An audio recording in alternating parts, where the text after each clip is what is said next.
Morning, everyone, or good afternoon, good evening, depending on where you are at this moment in the world, either in Dubai or dialing in from somewhere else. Very happy to have you here today. My name is Jeroen Trimpenburger, and I will be your moderator for today's heat stress session as part of the technical sessions on resilience challenges and solutions. A bit about myself to know who's actually guiding you through today's presentation. I was a part of the Young Expert program back in 2018, which is a 2-year trainee program from the Netherlands Ministry of Foreign Affairs, Netherlands Water Partnership, Netherlands Food Partnership, and Netherlands Enterprise Agency. And at the moment, I'm an advisor with Rebel Group International, which is a financial economic advisory firm. Again, very happy to be here, and no high-level officials, but definitely high-level content. Maybe I can take you through some of the house rules for today's session. In a nutshell, there are not a lot of house rules you're unfamiliar with, but we would like to ask you to keep your microphones off during the different presentations. If you have any questions, there's room towards the end of the session through questions in the chat. We would also like to ask you to keep your cameras off during the presentations. We will be recording the different presentations and the overall meeting. And if you're dialing in through Zoom, please feel free to update your details with your account name, organization. Maybe let's move to the agenda for today's different sessions. We will be starting with Johan Verlinde of the municipality of Rotterdam, who will be giving us a presentation on city soft and hard programs on heat stress. He is followed by Stephanie Irwin, who's going to speak on behalf of Kuiper Compagnons on the Cool Kit, a tool she developed. Then we will have Christina Knauf of MVRDV, who will be speaking on sponge cities, water resilience, architecture, and master planning. After that, we will have Klaas-Jan Raad of KWR speaking on building resilience in urban areas, cooling and water supply examples from Amsterdam and Rotterdam. And finally, our fifth speaker of today, full program, we have Louise Bleach of Desalinator, who will be speaking on urban solar desalination to promote water resilience during droughts. A full program, 5 pretty impressive speakers, if I might say so. And obviously, during the end of the session, we will have a time slot of, say, 20 to 25 minutes for questions as well. So again, if you have any questions, please feel free to add them in the chat, and together with the team in Dubai, we will try to answer them, or at least to have the different experts answer them before we close the session. And we're going to try and do all of this in 1.5 hours. So without further ado, I think we can move into the introduction of our first speaker, who is going to speak on city soft and hard programs on heat stress. And our speaker is Johan Verlinde, who is the program director for urban adaptation.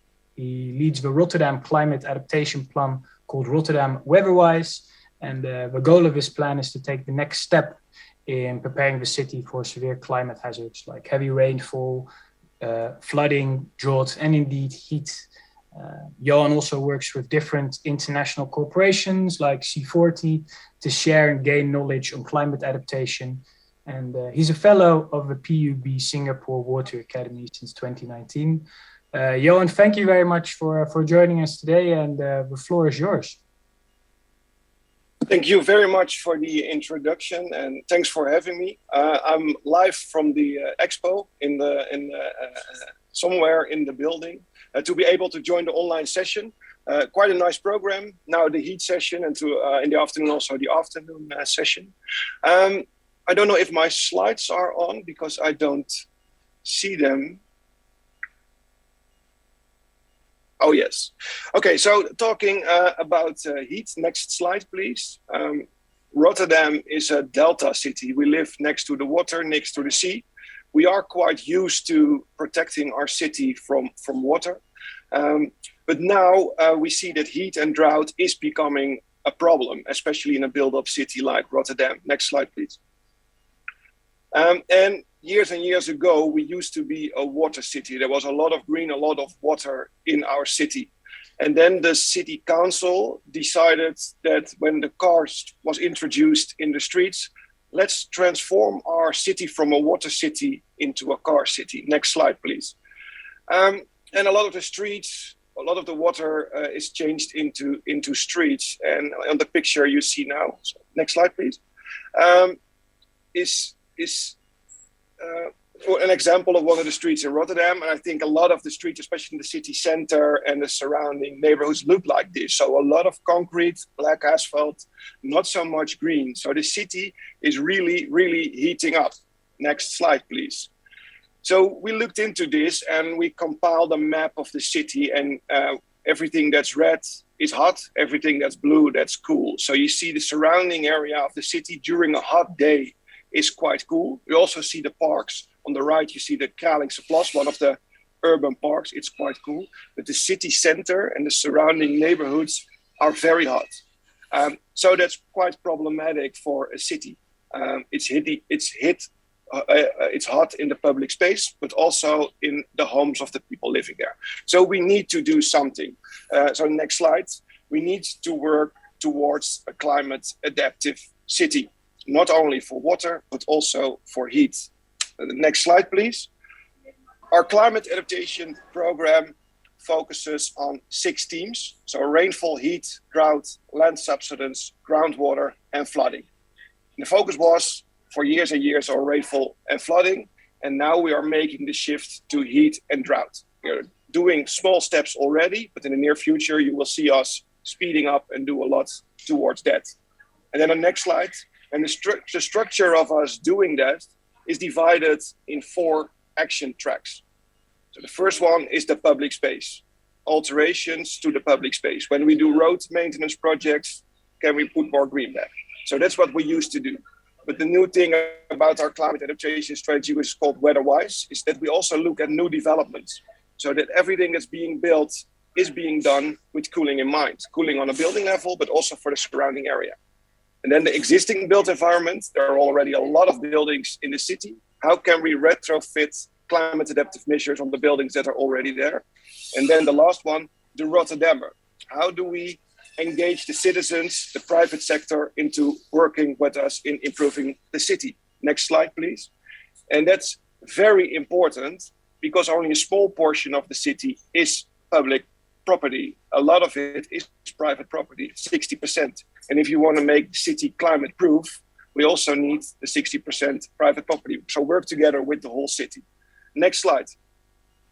And one of the interesting things we saw, because we are building maps at the moment to see what's happening in the city, and this map shows you the distance to a cold place. Homes heat up during summer, so you want to find a cool place in your surrounding area, parks, cool areas. And you see that, especially in the city center and all the neighborhoods, it's quite a distance to get to a cool place. So next slide. Therefore, we are working on the 7 big city projects at the moment. This is an artist impression of Hofplein, one of the busiest roundabouts in the city. You might know it. When Feyenoord becomes champion, doesn't happen that often, but people jump in the fountain over there. And it was really centered on cars. And we are transforming this into a park. Less space for cars, more place for pedestrians and cyclists, but also more place for green. So it also cools down the area. And because of these projects, a lot of people will have access to a cool place, which you don't have now. Next slide. Then the roofs. It's a huge potential. There are 14.5 square kilometers of flat roofs in Rotterdam. Most of them are black at the moment, not so much green. So transform them into biodiverse, energy generating, water retaining roofs. And this is one of the new iconic buildings in Rotterdam. It even has a park on its roof. So it also makes your buildings more attractive. Then next slide. We also want to motivate our citizens during heat waves to find a cool place. But how do you know where a cool place is? And this is actually what we learned from our international cooperation with Melbourne, who do have really intense heat waves. And we developed a map, so the Coole Kaart, the cool map, You can go to the website on your mobile phone, say what your location is, and you can see where you can find cool public space, but also a library where there's air conditioning, or also places where you can get water to cool down. So really important also to communicate to the citizens. And next slide, please.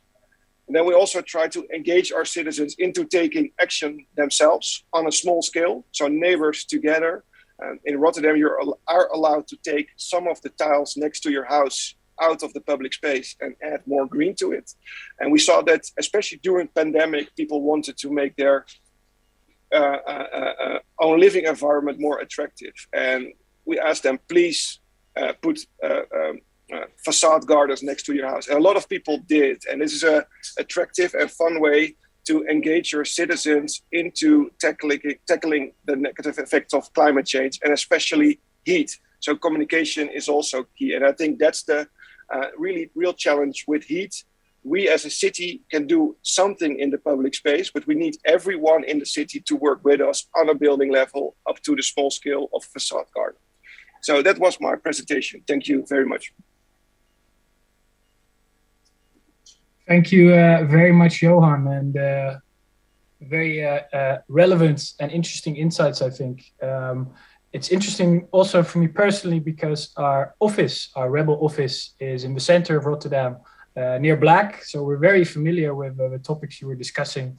And I heard the word cool a couple of times, which I think is a nice bridge to our next presentation, because we will be listening to Stephanie Irwin, who will be speaking about the Cool Kit. And Stephanie Irwin is a landscape architect, urban designer at Kuiper Compagnons, fascinated by urban complexities and working on bold designs, responding to social, cultural, and environmental contexts.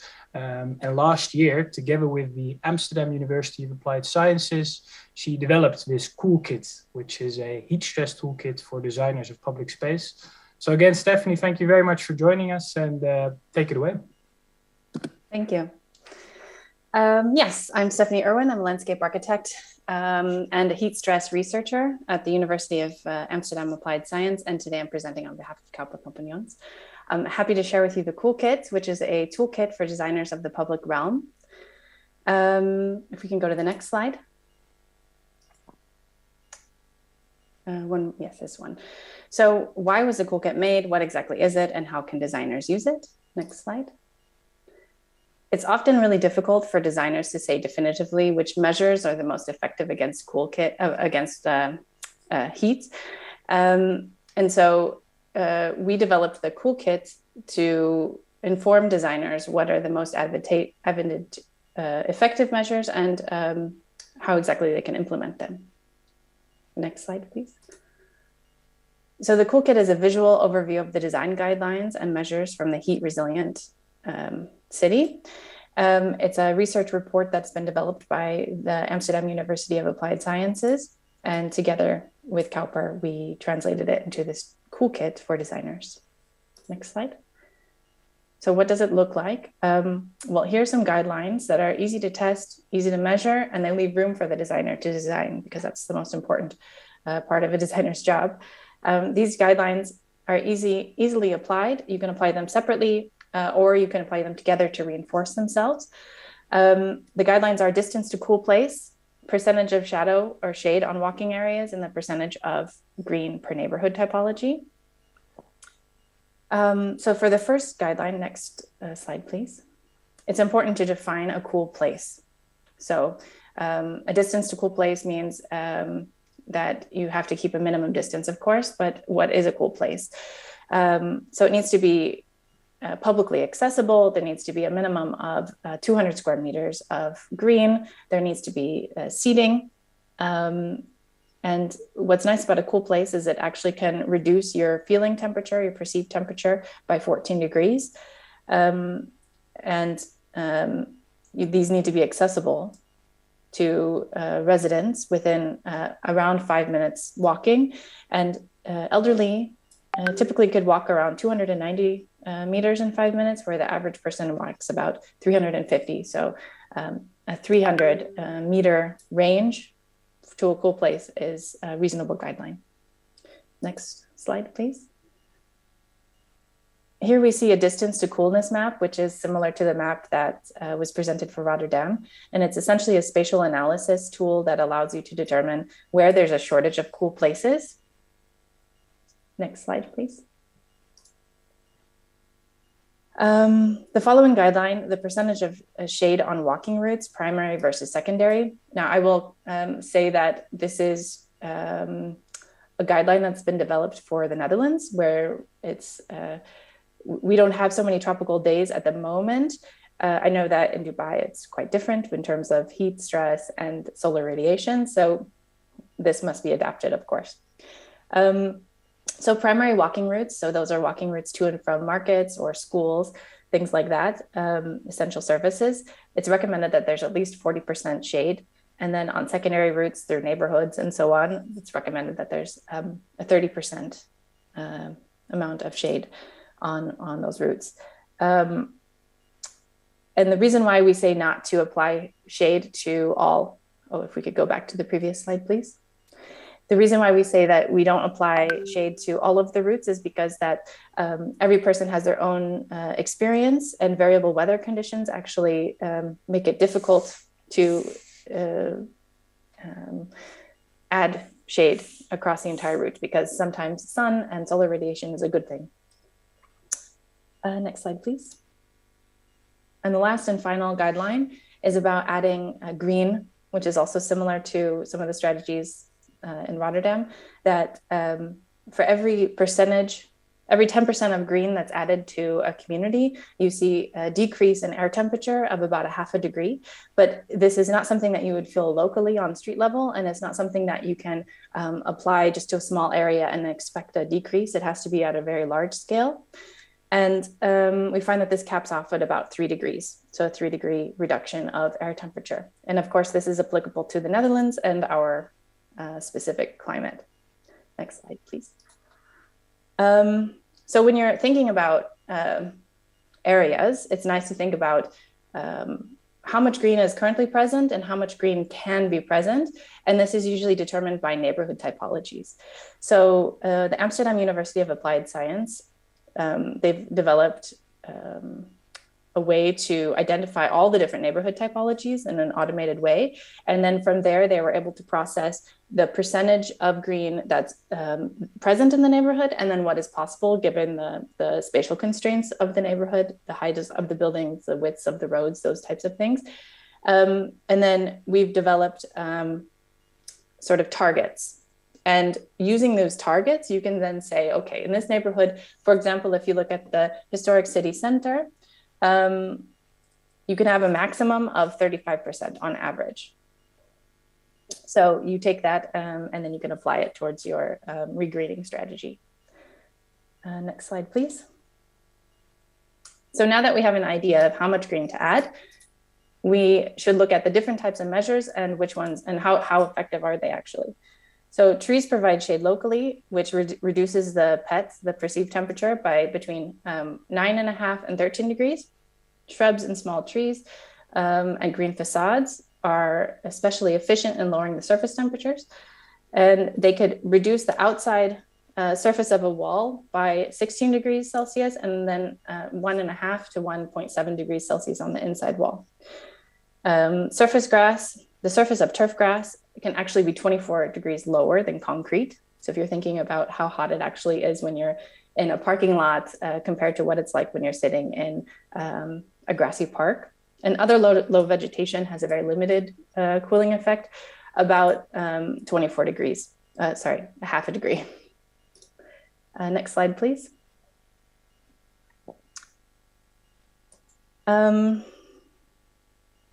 Yes, so here we see a neighborhood typology that is similar to a typology that you might see in Dubai.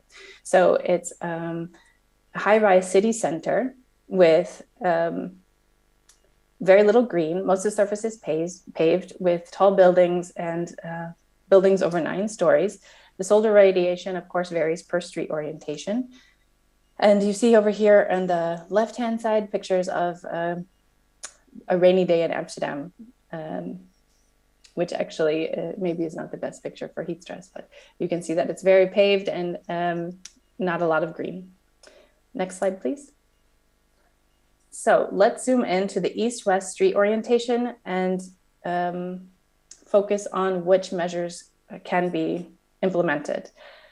On the north side of the street, you see that most of the sun, the north side receives most of the sun throughout the day, whereas the south side is almost always shaded by the buildings. And we know that adding trees would be the most advantageous on the north side of the street, as they provide shade on the walking areas, but also help cool the facades. The trees that you add can also help create cool mini places within the neighborhood, because many people within this neighborhood typology don't actually have their own gardens. The cooling effect of trees for this specific typology and this specific orientation, street orientation, is between 11 and 13 degrees PET. So that's your feeling temperature, how it actually feels. Low vegetations, such as grasses and ornamental plants, have a limited cooling effect, but they actually contribute to making the streetscape more attractive and add to the overall percentage of green. So it might not have a very large effect, but every little bit helps. Green roofs lower the temperature by up to 3 degrees, provided that it's a part of the citywide greening plan, and that you started from having no green and then went to a lot of green to get such a drastic decrease in temperature. Next slide. Here's just an example of a green roof that's also used as a public space. And as I mentioned, for every additional 10% of greening, there's a reduction of 5% in air temperature, and this maxes out at about 3 degrees. Next slide. Green walls and other plantings next to buildings can cool a facade. So the plants actually cool up to 5 degrees, the low plants, but the facade greening can lower the physiological equivalent, or the PET, by 17 degrees. Next slide, please. And then trees within this neighborhood typology and the street orientation can have a cooling effect of 11 to 13 degrees. Now, next slide, please.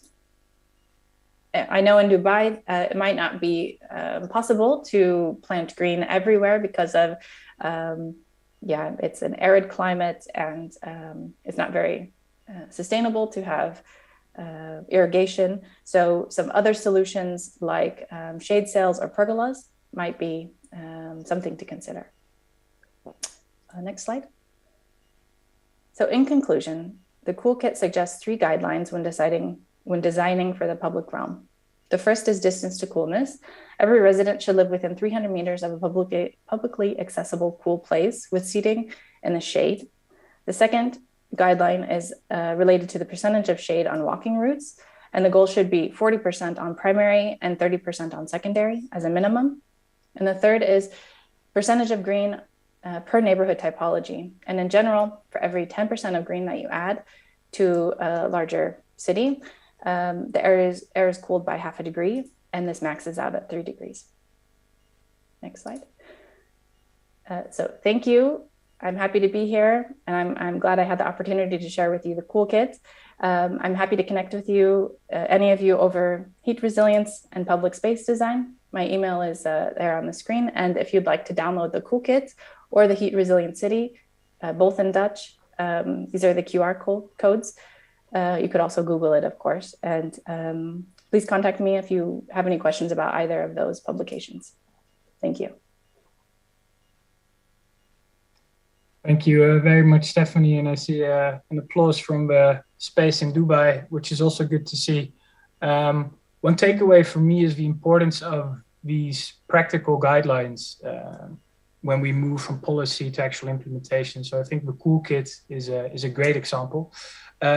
We move to our next speaker, Christina Knauf. And Christina Knauf is going to speak to us today about sponge cities, water architecture, and master planning.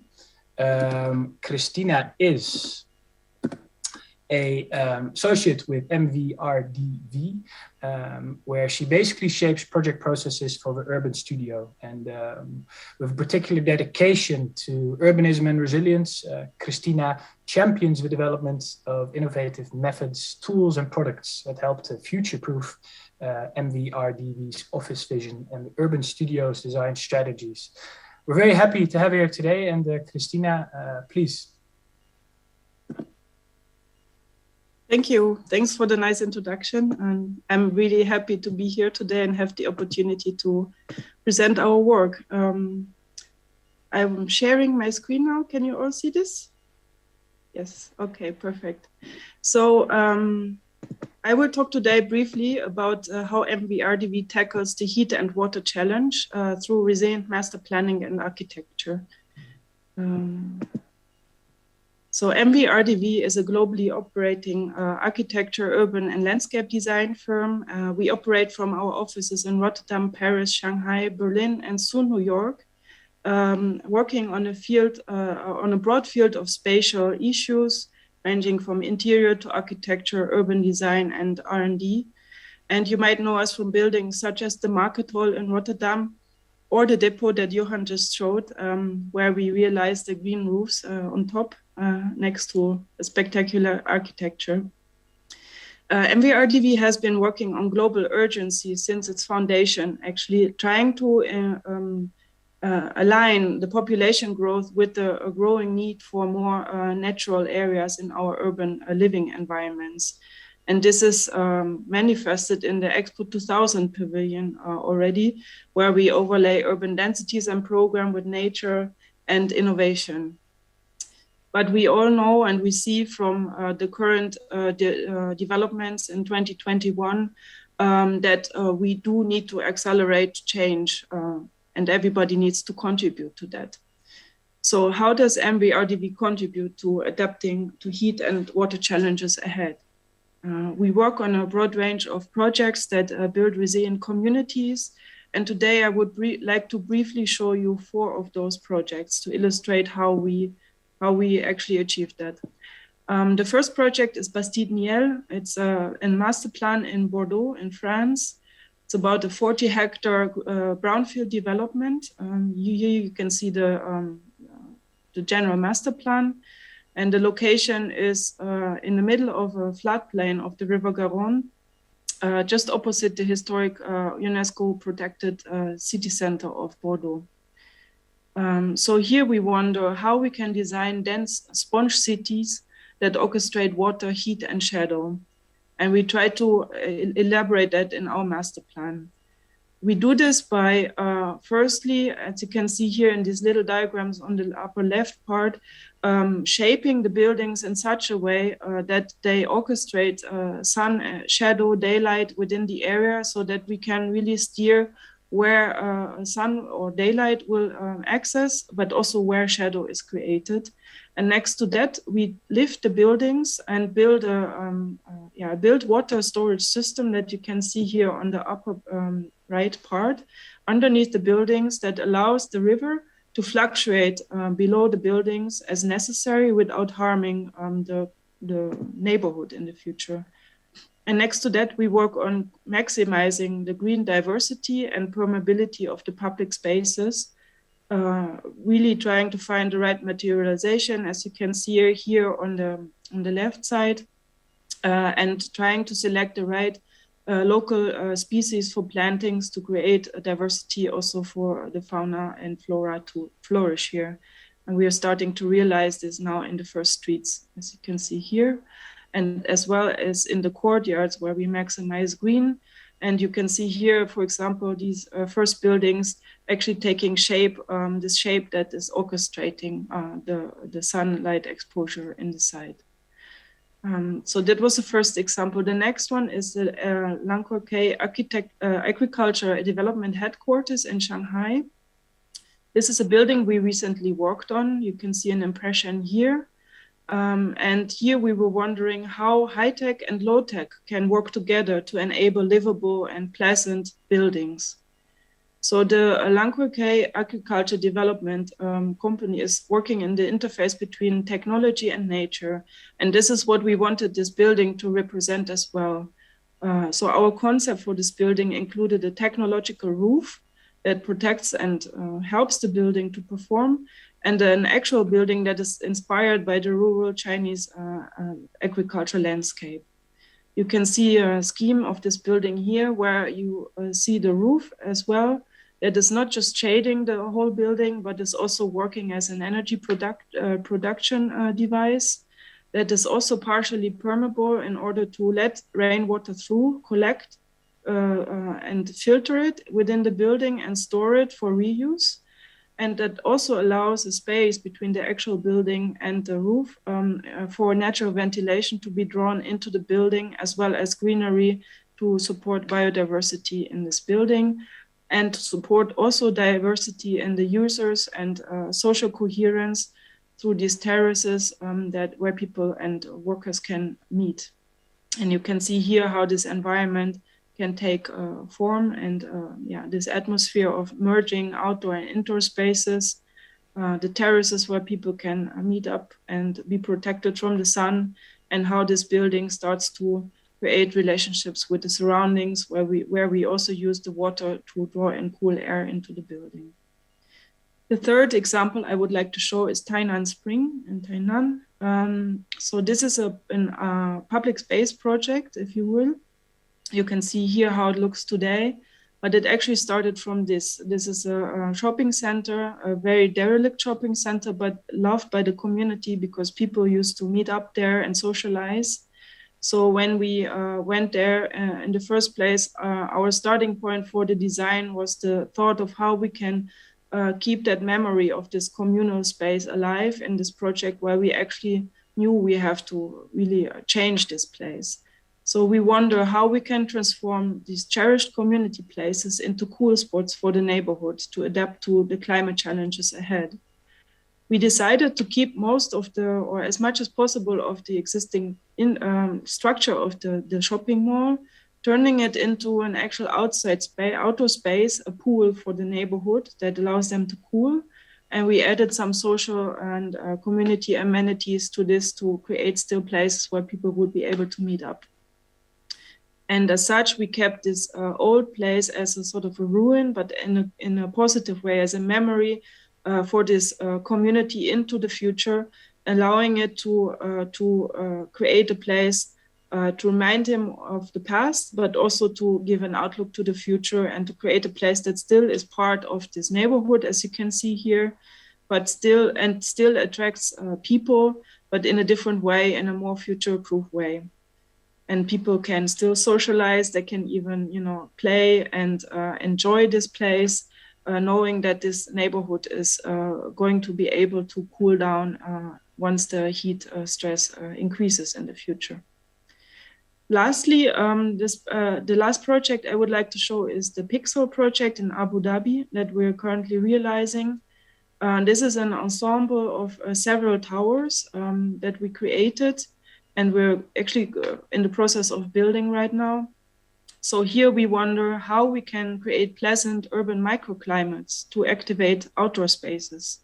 And we know that it's a difficult task in this climate, but we believe this could be a starting point for a solution to say, we don't just place several towers that were required on the site, but we started to place them in such a way that they, as you can see on the upper right corner, that they start to trigger connectivity to the surroundings, that they start to create diversity within the buildings in different heights, and most importantly, that they start to mix also the programs in different heights and into the public space, creating a plan that you can see here on the right that is merging the building spaces with the outdoor spaces, allowing the programs to mix much more and to attract different people in the buildings and the outdoor spaces, and creating a walkway that also links to the surrounding neighborhoods, as you can see on the left here, creating a public passage to the area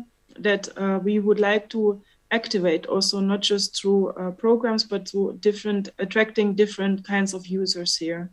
And we do this by using the architecture, these pixelated spaces, to incorporate shading devices, both on ground floor, as you see in the middle, and on the upper terraces, as you can see on the right, that help to shade the houses, the residential users, but also offices and other users in this site. But also mostly on the ground floor, help to create shaded passages through the site that can be used for outdoor living or outdoor experiences, and that work together with some water features that we integrate in this public passage, so that the microclimate can be created that is much more cool than maybe the surrounding climate. So this helps to create meeting spaces and this sort of interactive platform that we envision for this maker village. So as a conclusion, MVRDV tackles the heat and water challenge through a symbiotic design. We try to combine built and open spaces on various scales, as I try to illustrate through showing you these projects, and also look at heat and water stresses, not just to like as a singular thing, but trying to combine them to other urban issues and systems that we encounter, looking at combining them with social needs of the communities, biodiversity, energy production, for example, or mobility, in order to create and contribute to building wonderful, resilient, and livable cities together with all of you. Thank you. Thank you very much, Christina. And again, a great presentation. One of the things I take away is, and it would be interesting to talk maybe a bit about this in the Q&A, the focus on these natural processes, what you called basically combining high and low tech in design processes of building. Very relevant, and I'm looking forward to the Q&A session. We're moving on to our next speaker, which is Klaas-Jan Raats. And Klaas-Jan Raats will be talking with us today about city blueprints. And Klaas-Jan is a senior scientific researcher and project manager with KWR within the geohydrology team, an expert in water resources management, water reuse, fresh water supply in coastal areas. And at KWR, he initiates and coordinates a lot of the research and development projects within these fields. He's also one of the co-leads on the National Knowledge Program, COASTAR, and the Water Resources Management theme in the Circular Economy Research Program. Klaas-Jan, very nice to have you here today, and please tell us about your topic today. Yeah, and thanks for having me. Now, I will not be talking about a city blueprint, as you just said, but I will be talking about some of those low-tech solutions that Christina already mentioned and that were shown for Rotterdam earlier by Johan. Kind of a different topic, but really related to the other presentations. I think my first slide is on. I'm at KWR, an applied research institute in the Netherlands. We're owned by the Dutch drinking water companies, but we do research for drinking water industry, agriculture, and in cities. And today I'll talk you through 3 examples. Next slide, please. From a technology development program that is executed nationally in the Netherlands on all sorts of topics. And I'll talk you through 3 examples on cooling and water supply, 2 from Amsterdam and 1 example from Rotterdam. And the first example in Amsterdam is the Smart Roof project. And already Johan, but also Christina and Stephanie mentioned green roofs are very popular. Next slide, please. Green roofs are very popular in urban design, both because they look nice, because they can store water, because they can have a cooling effect. But of course, you do want to know whether these green roofs really function the way you think and want them to function. So one of the big questions in green roofs, and next slide please, is do they really cool? And of course, there are other questions like how much water can they store, how can we optimize weight? But today I'll focus on these questions. Do blue-green reefs really cool the air, or how can we improve them to cool the air? And we're talking low-tech technologies, but this is, you still have to understand these natural technologies and how things work. And next slide. Of course, who do the work in cooling in cities? Those are plants. And to know how you can optimize cooling of plants, you have to know how plants function. And the way plants cool the air is by evaporating water, by their stomata. They open their stomata to take in CO2 and release oxygen. And when opening these stomata, also water evaporates. And evaporating water is cooling, has a cooling effect. Now, of course, a plant needs water. So with these green roofs, really to have them functioning at all times is making sure the plants are supplied with water. And in a normal soil, plants get its water from capillary rise. Plant roots are not in the water themselves, they are in the soil, and soil water rises through the small capillaries in the soil, and that is the water supply to the plants. So taking this knowledge of how plants function into green roofs, you can really make sure green roofs are better in cooling the air. So next slide, please. What we did in this project is compare different setups of green roofs. So on the right is the standard roof surface, a bitumen roof surface, which get really hot in summer. Next picture from the right is the conventional green roofs, a bit of substrate, and this is kind of the typical green roof that we often use. And then there are other ways that we tested in this project is the Permafroid system, developed by a technology developer, tested in this R&D project, where we can both store water, but also make sure there's capillary rise of the water to the plants, making sure they have optimum moisture conditions and optimum conditions for evaporating and thus cooling the air. And of course, we're an applied research institute, so we really want to understand and really test what is going on there. So next slide, please.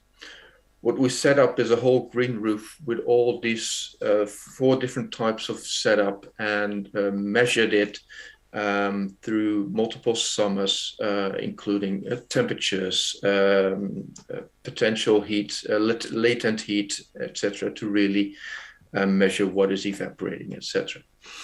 Now, it's all been described in this paper, but bottom line is that such a system with the Permafroid system really increases evaporation from the plant roofs, even in a dry summer, and really has this cooling effect when we know an ordinary green roof really loses its cooling effect because of a lack of moisture. Now, next example, because this is our green roofs, and next example is sports pitch in the Netherlands, and probably also in other cities, artificial green fields or artificial grass is becoming really popular in sports. They have low maintenance. They can be played at every season.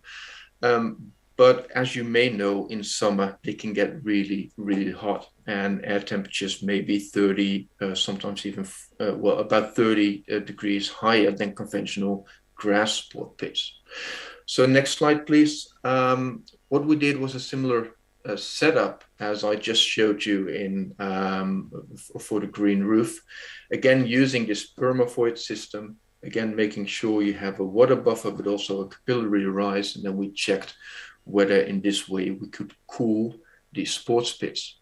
And indeed we could. In the graph on the left, you see the conventional, the purple line is a conventional artificial grass, which get really hot in summer, and even in the Dutch situation, up to 65 degrees Celsius, which is way too high to be used then to sport and to play soccer, etc. But with this Permafroid system installed, making sure you have capillary rise, making sure you have evaporation, you can have a large cooling effect up to some 30 degrees Celsius compared to the conventional grass roof. Next slide, please. So this is what it is all about, is really creating a lively environment, in this case for the kids that want to play soccer and have fun all the way. In the top right picture, you see the Permafroid system installed right there. Now moving to Rotterdam, staying into soccer is the urban water buffer. Again, a artificial grass pitch in a soccer stadium of a soccer club called Sparta, so a professional soccer club situated in Rotterdam within a urban neighborhood. And we wanted to make this whole system more circular, with some goals: making an attractive, healthy urban environment, reduce pluvial flooding, reduce drinking water use for irrigation, because the field is now irrigated to be cooled using drinking water, obviously using a lot of drinking water. And so as a solution, we made a fully circular system where we harvest and reuse this rainwater integrated in this urban setting. But the question then is where to store large volumes of rainwater for later use. And this is a seasonal question. In the Netherlands, autumn, winter is where we have excess of rainfall, where we need it mostly in summer. And I'm a hydrogeologist. Next slide, please. And again, in this project, we made use of the natural environment. Next slide, please. And then again, the next slide.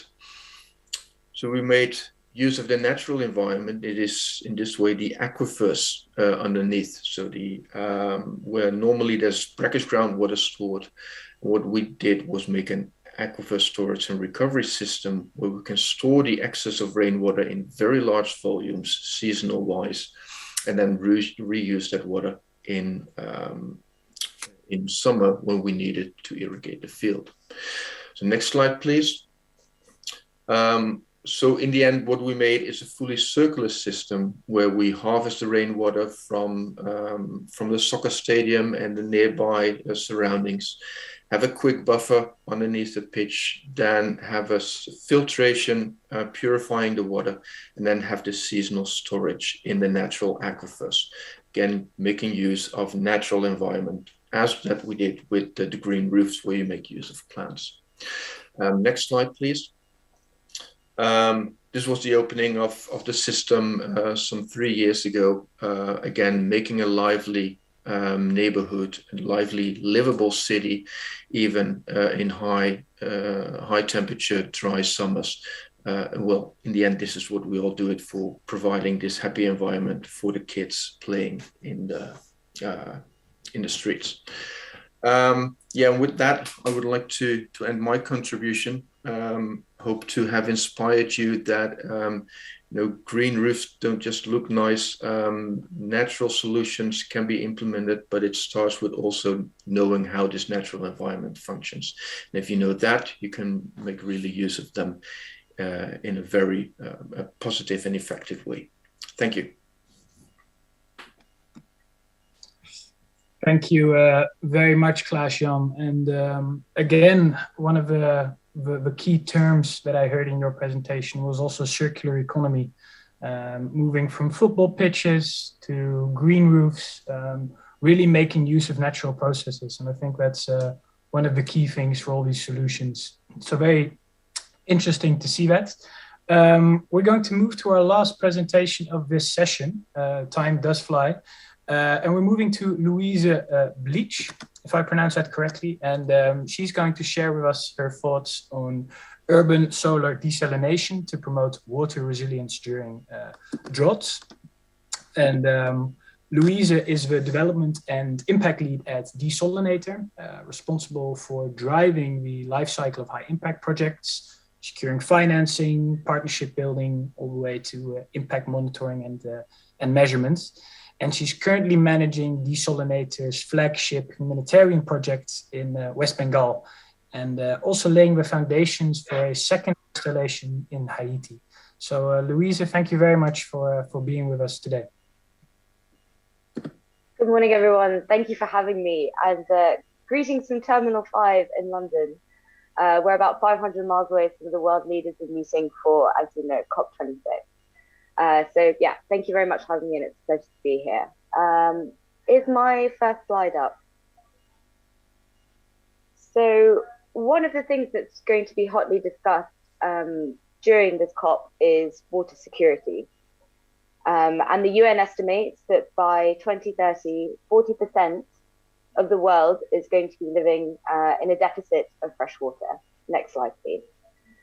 But actually, a lot of the world's population live in close proximity to an abundant source of water, living close to the sea. And this really points to an issue of quality over quantity. Next slide, please.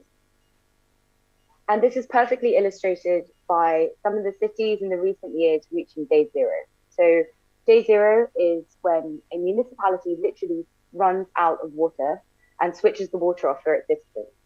A reason for this, for all of these examples that you see here in Chennai, in South Africa, in Sao Paulo, is because critical reservoirs feeding the municipal source have literally run dry, usually from prolonged drought caused by climate change. Now, in all of these cities, tens and millions of people live in direct access to a coastline and have direct access to seawater. So really, desalination today presents a huge opportunity to create resilience for millions of people across the world. Next slide, please. But unfortunately, the way that desalination is done today is just incredibly unsustainable. Next slide. It's very carbon intensive. It produces a huge amount of toxic brine. It's cost prohibitive. It's very expensive. You usually have these huge centralized systems. Actually, if you're having a drink of water today in Dubai, that will be desalinated from the seabed. So next slide, please. So if we are really to meet our carbon goals, our climate goals, we need to transition from our current approach to a new approach. And this is where desalinator comes in. Next slide, please. So we have a new approach to water security, and one that is transformational for the desalination industry at large. We're 100% solar. We're ocean safe, as we don't use harmful chemicals. We're actually the only desalination company to be invested by an ocean impact fund. And we're really trying to transition desalination to a method that is accessible for all, and most importantly, also safe for the planet. Next slide, please. Now, desalination is ultimately, yes, a water problem, but it is an energy problem. And the first thing that we do at Desalinator is solve this energy access issue by creating a 100% solar-driven process. Next slide. And we actually use this using something called PVT. So through PVT, which stands for Photovoltaic Thermal, we actually not only harness electricity from our panels, but we also harness heat. And this heat and electricity are the two ingredients that we need to power the entire process. Different to what exists on the market, we don't use membranes. We don't need to pre or post-treat the water. And the only chemical that we use for maintenance is a food-safe and biodegradable anti-scalant. Next slide. And this is the combination of two technologies. One, PVT, which I mentioned, which is actually 4 times more efficient than standard PV. And then the PVT harness everything that we need to power our MED unit. So this stands for multi-effect distillation. And the way that that works is we essentially take in seawater, flash evaporate it at different chambers, and collect the pure steam, pure H2O, which we then remineralize to make it safe for drinking. A key benefit of using this process is that we can actually treat a whole range of contamination, and also contamination that's changing over time. So everything from heavy metals to fluctuations in salinity to very high brine concentration and very high brackish water as well. Next slide, please. And most importantly is we can actually deliver this in a way that is cost competitive. So we produce water at the levelized cost of water of less than $1 per cubic meter. So that's less than $1 per 1,000 liters. And we are really trying to operate at scale. So our units start at 250,000 liters per day. And we're actually hoping to scale this up over the next few years. And this number, although it seems quite big, in terms of industrial systems, is actually pretty small. And what we're trying to occupy is that missing middle, so decentralized infrastructure. So working with communities and corporates and governments in areas that don't have access to big centralized infrastructure and trying to answer the need of the missing middle. Next slide, please. And so one of the projects that we're currently installing at the moment, which has a particular focus on climate, is one that we're doing in the Sundarbans in West Bengal. So the Sundarbans, if you've ever been, I'd highly recommend it. It's a beautiful part of the world, but it's where all of the great rivers of India converge to the sea. So there is an absolute abundance of water, but like so many of these coastal cities, it's water of the wrong type. As you can imagine, all the rivers coming in, River Ganga, it has a lot of complex contamination because it's a river delta. There's constantly fluctuations in salinity because everything's tidal. So in this photo, even though it looks like water is plentiful, this is actually at a time of intense water stress for the people living there, because the water that that woman is wading through is very high, has very high salinity, and it's just not usable for drinking. So what we're trying to prove by doing one of our installations there is through sustainable technology, you can help these people living in these sort of water crisis situations to adapt to a changing climate by adapting to a changing water source. And what we're quite proud of our approach is, as well as addressing climate adaptation, we're actually supporting climate change mitigation by really pushing for net zero water infrastructure solutions. Next slide, please. But of course, in these situations, technology is never alone. It's never going to be a silver bullet answer. What you need to look at is how you can actually start to implement these technological solutions and infrastructure at scale. And a huge part of this is finance. So even though we have a low levelized cost of water, our units start at around $2 million. Now, of course, for governments, for corporates, that is a huge amount of money to invest upfront, because similarly to most renewable assets, you're paying for 20 years of energy upfront, and it has a very high capital cost. So what we're working at with some of our financial partners is to create water as a service. So what that means is we have a third-party financier. It could be an Asian development bank. It could be a normal bank, depending on the situation. They finance the system, and then the end user literally just pays for the water that they use. And we believe that through these, by being a bit intelligent with these financial models, and obviously partnering with governments and big corporates, this is how we can actually bring this technology to scale. Next slide, please. So just to finish off a little bit about the Zonator. So we're a team of 28. We're based in Maastricht, but we also have headquarters in Dubai. Very proud to say that we're 40% female. And hand on heart, I can say that's pretty rare for an engineering firm. We've raised about 35 million in investment to date. And as a shameless plug, we're launching our flagship project with the Dubai government actually in the next few weeks, so watch this space. And a huge part of our work, because we are all mission driven at this company, is also around advocacy.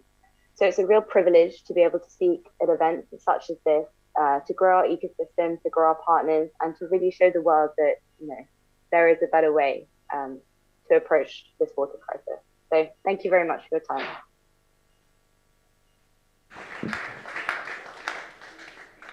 Thank you very much, Louise. Maybe again, takeaway for me.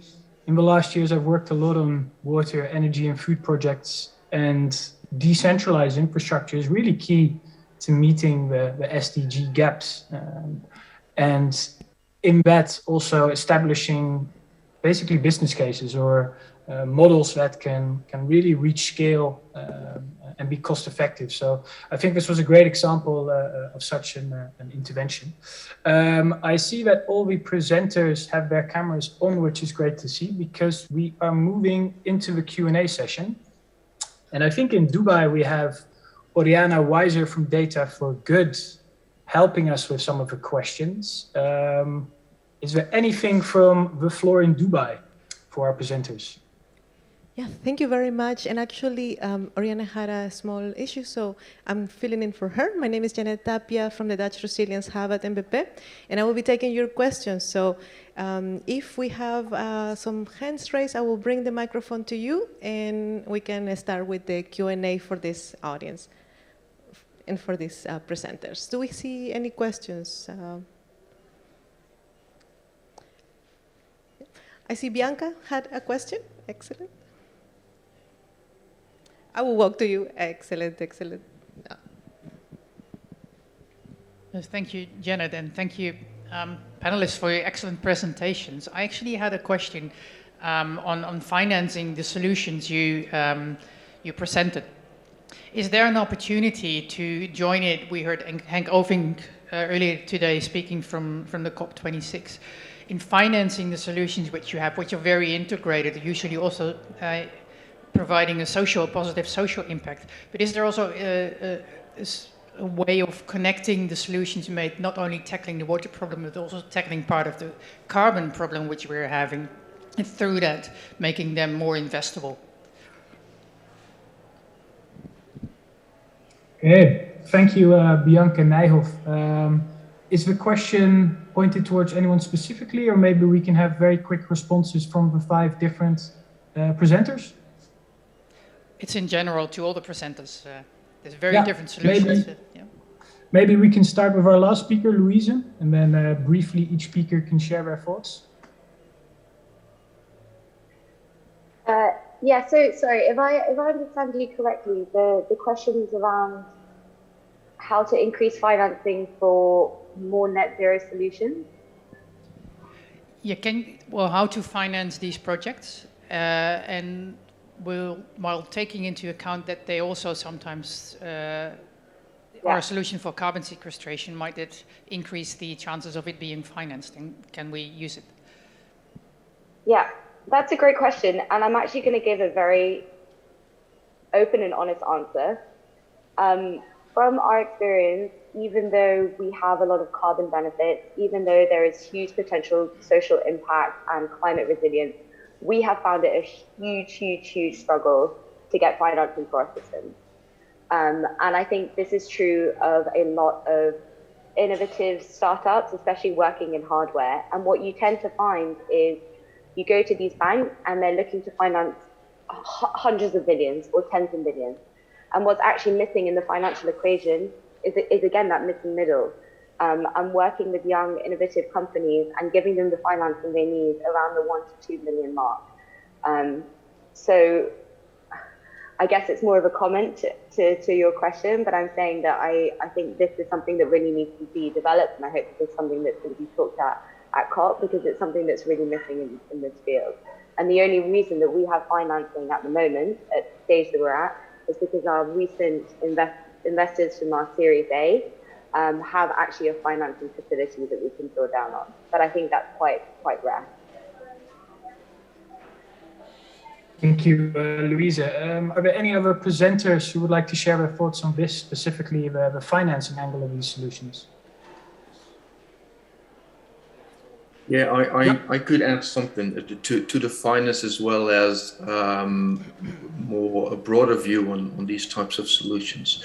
Now, for bringing it to energy, indeed, green roofs cool and making solar panels more effective even.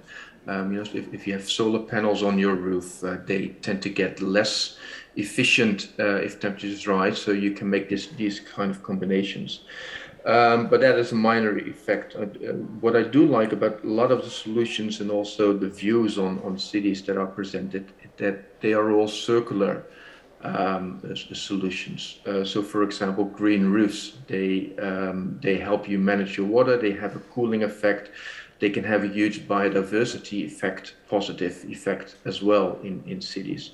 Not related to energy, but related to a lot of, really worldwide problem, our biodiversity decline. If you go to the city of Rotterdam, the solutions I presented there, the circular systems, for the city, the main incentive of going into these circular water systems was to lower costs that they have for their sewage systems with additional large rain showers in summer projected in the years to come. The sewage system not capable of dealing with that. So if you then go to other solutions, you don't have to invest that much in really redesigning your sewage systems, but you can get green solutions that have multiple benefits, but also in financial ways really help you saving money on really developing really upgrading your sewage systems. So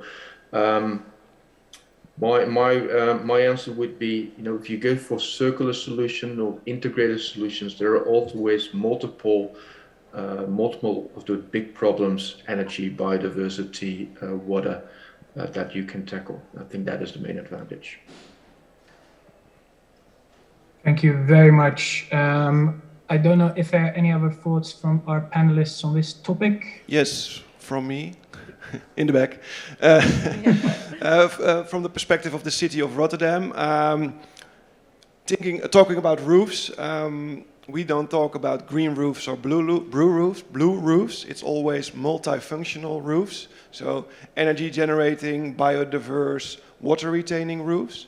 And the last few years we've worked in a European subsidy program, which is called Live at Urban Roofs. And we especially looked into how we can accelerate investments in these solutions, both from public and private parties. And we did a lot of the roofs, a few roofs in Rotterdam, where both the city and social housing corporations work together. And we actually developed a social cost benefit analysis tool, which everyone can use to see what solutions are beneficial on their roofs, and even with a return on investment. So that way we make it attractive to do something to your roof. Live at Urban Roofs. Yeah, if you go to the website Live at Urban Roofs, you will see it. Live at Urban Roofs. Visit the website. Yes. Any other thoughts from the presenters today on this? Otherwise, we move on to the next. Yeah. Just to add briefly to this, I totally agree with what was said before. What we often do, because we work with different clients, like public, private sector, what we realize we have to do, and I think everybody has to do, is also to show the impact of our proposals. Like it was already mentioned. If you can show what are the benefits of an integral solution that we also promote, of course, circularity and integrated design, and you can show the impact of that, it will also create better arguments for investments here. And we see that already happening also, of course, with the push from the public sector right now, that also private parties are more and more interested in creating beneficial solutions, and that also the impact that we can show with our projects is helping to convince them to invest in those. Thank you very much. Anything else from the side of our presenters? Otherwise, we move back to no. Maybe Janet, back to you to Dubai. Actually, I have one comment about Sure. funding. What I've noticed is that developers are often hesitant to implement these resilient solutions on their own. So it really has to be sort of forced upon them via a stick through policy. So if you have a comprehensive plan, or in the Netherlands, omgevingsvisies, something that forces all new developments to adhere by a certain standard, whether it's carbon sequestration or heat resilience or water resilience or multifunctional, then the developer is obliged to integrate those into their design solutions. So yeah, it's quite a simple and direct approach, I guess, is making sure at the policy level that these requirements are clear to the developers. Thank you very much, and it's a very good point, the essential role of policy, I think. And also what I liked, the circular economy of costs. So it's also beneficial in that sense. Janet, any other questions from your side? Yes, absolutely. I see someone in the back that has a question. Please go ahead and state your name. Yeah, my name is Annie Hasnan and I'm from Samplegreen and I'm Dutch, working in Dubai. I see some, similarities and also interesting points which have been mentioned just now, especially regarding the green roofs and the inclusiveness of public as well as government in order to help, all these kind of thermal issues. Now in Holland, the government is stimulating the private sector as well as the public sector to actively, proactively work with green. Even the small garages of houses are being cladded by green roofs. But if this would happen in a place like Dubai also, where green roofs could be, very cooling as well as absorbing the dust and, supporting the overall climate change targets, that would be great. So I think by you telling the public here in Dubai what we are doing back home in Holland is something quite commendable, and I hope it kind of expands. And incidentally, we are supplying the green roofs of the Pixel project. That's for your information. So hopefully, it expands and it does a lot more. Thank you so much. Thank you very much. I think that's a great comment also on adaptable solutions. And we have one more question on the back. Yes. Yes, thank you. My name is Robert de Bruin. I'm not an expert on urban planning or urban resilience, but I'm coming in, let's say, what's about coastal resilience side. And I was just wondering whether when you are looking, let's say, for the funding and the finance side, whether you're also looking, let's say, for the opportunities for carbon offset. So I heard a lot of things about, let's say, energy empowering, the nature, the water side, but does it make sense also to look into, let's say, the carbon offset side? To make it more investable. Is there a response from the panel?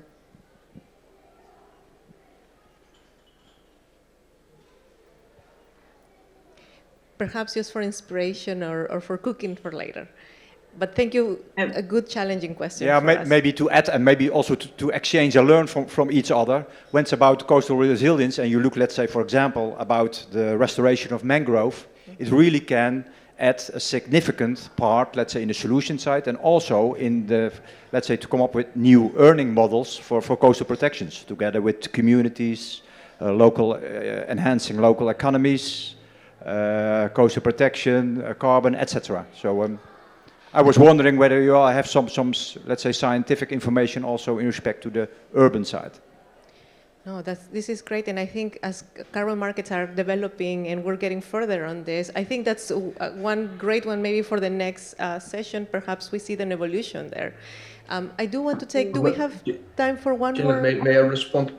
Yes. Just briefly? Absolutely. Because indeed, with green roofs, you of course you do sequestrate your carbon. If you have your soil growing like in mangroves, you get the carbon out of the air and store it in green roofs. Now, to be honest, we do have some figures on that, but I doubt it's the larger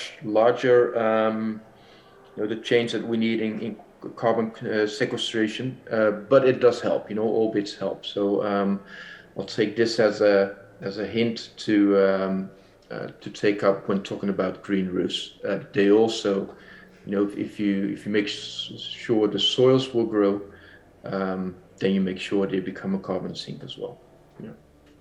Oh, wonderful, wonderful. Thank you so much, Klaas-Jan. And I do see one more question. Do we have time for one more question, Jeroen? Great. Sure, have another one. Thank you, Janet. Excellent. Perfect. So today we have heard about, solar desalination, underground water buffers, a water resilient urban design, and the cool kits as well. This is a question back for the panel that is coming in through the chat. And today we have here a representative from the state of Maryland. We have someone from the municipality of Dubai. And we've also heard of the presence of the mayor of Christchurch, the representative from Mexico earlier. As designers, as applied research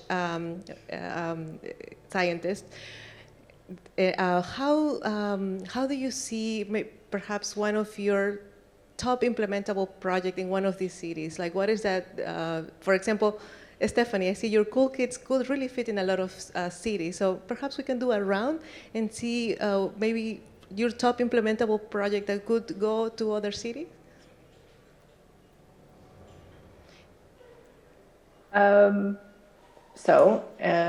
I think that's a good place to start, because it's sort of like with exercise, every little bit helps keep you healthy. The same with green helps. I know that in the past, a lot of designers, urban designers, landscape architects have the idea that all green is good green. And I wouldn't say that's true for everything, but I will say that every little green that you can install, whether it's in your facade garden, like in Rotterdam, or if you convert part of your roof to green, or even if you take out some of the tiles from your garden to green, a green facade, every little green helps in cooling the city and adding to that overall percentage of green, which could help lower the air temperature. And then in addition, depending on the type of green, you have a perceived idea of how hot it is. So if you have a lot of greening that is at high eye level, you feel cooler. And then of course, the larger plants and elements that create shade and shadow.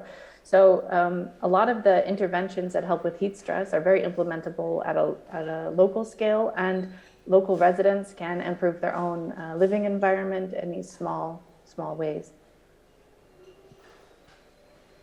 Excellent. And perhaps, MVRDV, do we have a comment about one of the projects that you have talked about that you would just dream to collaborate in another city that we have hosted today? Well, I think the projects that I presented as a whole, we would like to, develop with other cities as well. In each of our projects, we develop some principles design principles that I believe they can be scaled up and applied to other cities. Of course, what we also realize working globally is that these principles, they usually work as an idea, as a starting point for a dialogue, but we do have to custom make them together with the actual communities we work in, the places that they are embedded in. So I see, for example, the pixel, the idea of shading and merging public space with the building spaces, combining with water as a good principle to start from. But of course, we would like to then go into a dialogue with the city administrations and the local communities on how to adapt that principle to their current conditions and specific conditions of their communities. Oh, wonderful. I think also we've heard that today a lot from Rotterdam, that you do that by co-creating with the community, really seeing what their needs are, using traditional knowledge as well. I think you mentioned that. That's really wonderful. And I was wondering for the solar desalination, for desalinator, for Louise, if she has any comments about the technologies that they have, that they've implemented in other parts. Could we tie this up in one of the cities that we have explored today, urban areas in Maryland, in Christchurch, in Mexico, in Dubai? Yeah, absolutely. I mean, essentially, we would love to do an installation with any municipality that has water stress that is coastal. But I think what Christina said brilliantly, it has to be not just about the installation, but also around the partnership, the dialogue, the co-creation. And what we found has been very successful with our collaboration with DWA, Dubai Water Authority, is that they've been very supportive from the beginning, and it has very much felt like a partnership and that we're tackling this issue together. So I think that is a critical point with working with municipalities is start with the vision and the partnership first. Wonderful, wonderful, Luis. Thank you. And as you say, the community will be the owners of the project once the experts are gone. So I think it's wonderful to start from that relationship.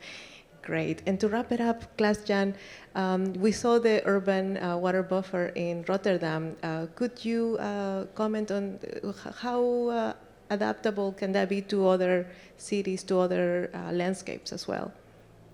Yeah, well, the three projects I presented, they are all from a national technology development program, and that is where we work as a research institute, but we work together in those projects with technology providers, with industries, and they, they want to make money with this. They want to export. They want to implement. So for Rotterdam, there's a great company called it's getting late, it's getting early. Field Factors, which is a spin-off, which is implementing these types of solutions elsewhere. For example, they're working in Copenhagen. For the Amsterdam projects, there are especially the sports fields, that is easily implementable elsewhere around the world. And these systems, the Permafroid System, by drain products. One of the partners in that project is implemented, for example, in England in sports fields, including Premier League soccer clubs. So implementing this and bringing this into the world is a lot to our industrial partners in this project, but they are doing a good job on that. Yeah, that is the way we go about. Excellent. And perhaps in this crowd, how many football fans are there? Can you influence your clubs to do that? Imagine the impact if we were able to do that. Well, the last question actually that also comes from the chat, and actually today, we're here at this expo looking to be inspired, looking at the future on what is the next frontier. So the question is, what developments are you expecting in the near future that will be revolutionary in urban interventions with regards to heat stress? I see some applied research heads here. We see the designers always pushing it further. Perhaps we can make another round to ask, what's the next frontier? What are something that will be just revolutionary to your mind? Let's start with Christina. Well, it's a good question, but quite a broad one. If I look at urban design, I think if really broadly, I think there will be quite some issues related to water, of course, as we are currently talking about this, but also related to mobility and migration that will really, or that are potentially factors that can shape our cities in different ways in the future. So if we look at, of course, the climate change issues that are influencing how people will live on this planet and where they will want to live and be able to live, that will start to create movements, I believe, and also at the mobility transition at the same time that we're going through. I think that will have quite some shaping influence in how our cities will work in the future. I hope that, it's a bit broad, a broad answer, but I don't think we have time to go into the details today. So maybe I pass the answers to the other panelists. Thank you, Christina. You still have inspired us, so thank you. Perhaps we go to Stephanie. Thank you. I agree with you, Christina, that it's hard to just pick one topic that will influence and shape the built environment in the foreseeable future. We know that the climate is changing faster than we expected based on the new reports from the International Panel of Climate Change. We know that there are a lot of things that are changing at a rapid pace within a city. So mobility, whether or not it's giving access to everyone, or whether or not it's autonomous vehicles, sharing economy, all these things influence mobility policy, which will definitely shape how we build our cities. So the breadth of streets, the length of them, where nodes are, and then the creation of that infrastructure directly influences public space in terms of where can somebody relax in the shadow or in green? What are these connections? How can you integrate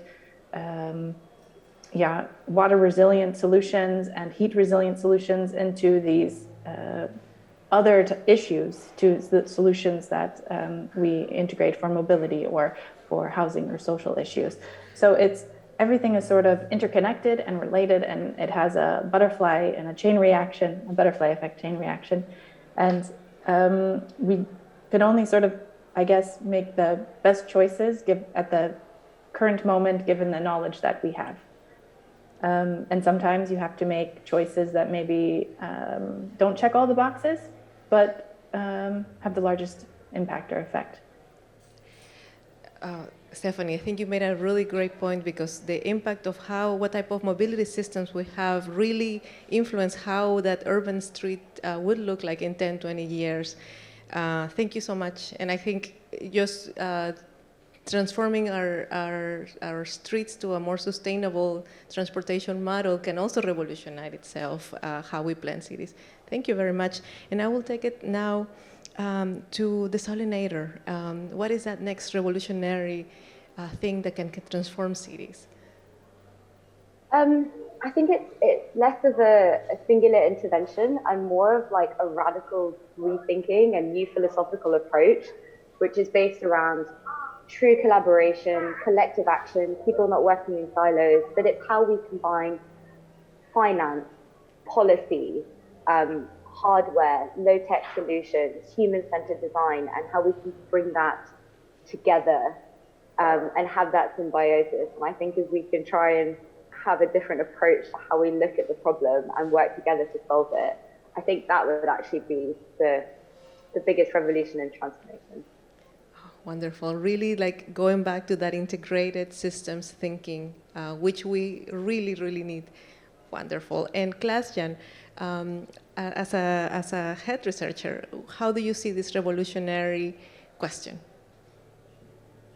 Yeah, well, science always is a matter of a lot of small steps that you take. So it's more like climbing a mountain than stepping into a rocket and projecting yourself to the moon in just 1 second.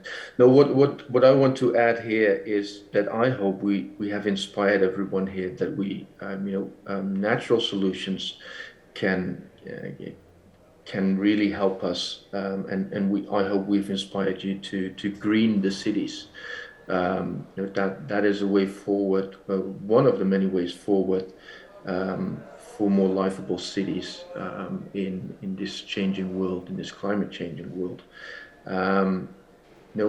When I grew up, I think we were getting trees out of cities. I'm happy that when my kids now are growing up, we're bringing trees and green back into the cities. And I just hope we've inspired you with that today. Thank you very much, Klaas-Jan, and thank you for the inspiration also that you have brought into this room. Jerome, back to you. Thank you very much, Janet, and thank you, speakers. We're through our time, and I definitely can say that it flew by. Thank you very much to our 5 presenters today, Johan, Stephanie, Christian, Klaas-Jan, Louisa, really on behalf of the organizers, and I think the Expo, it was very much appreciated that you were able to join us today. Thank you also to the audience, and of course, especially the people at the pavilion in Dubai. Enjoy your time. And I do hope that the Expo provides a very fruitful insight into what's possible in the future.